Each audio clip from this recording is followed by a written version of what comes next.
टिया गांव में अपने माता पिता और छोटे भाई के साथ रहती थी। वह बहुत पढ़ाकू और समझदार लड़की थी, लेकिन उसका भाई अमन बिल्कुल नालायक और शरारती था। टिया तो अपने माता पिता की बहुत इज्जत करती थी, पर अमन उनसे ठीक से बात तक नहीं करता था। परंतु फिर भी टिया के माता पिता टिया की जगह सिर्फ अमन से ही प्यार करते थे। टिया को तो वो पढ़ा भी इसलिए रहे थे ताकि उसकी शादी कराई जा सके, क्योंकि अनपढ़ लोगों से तो आजकल कोई शादी नहीं करता।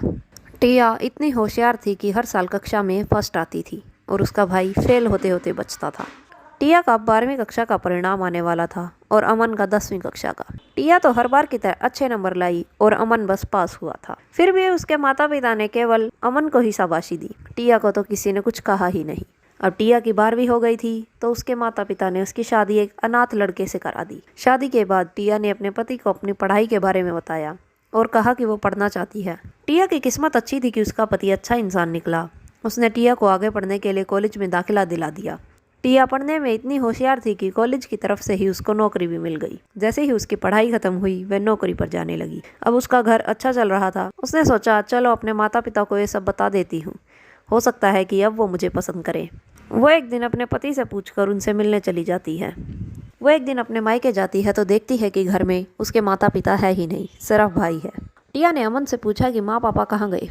अमन ने कहा मुझे क्या पता, बड़े होंगे बुड्ढा बुड्ढी कहीं, मैंने क्या उनका ठेका ले रखा है।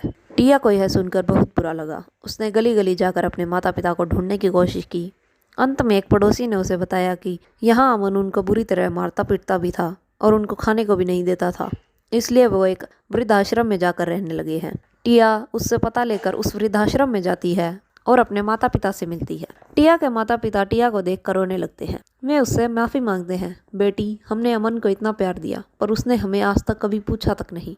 तुम ही पहले इंसान हो जो हमें यहाँ मिलने आई हो। हमें माफ़ कर दो बेटी, हमने तुम्हारे साथ इतना बुरा किया। टिया उन दोनों से गले लगकर रोने लगती है और उन दोनों को अपने साथ अपने घर ले जाती है।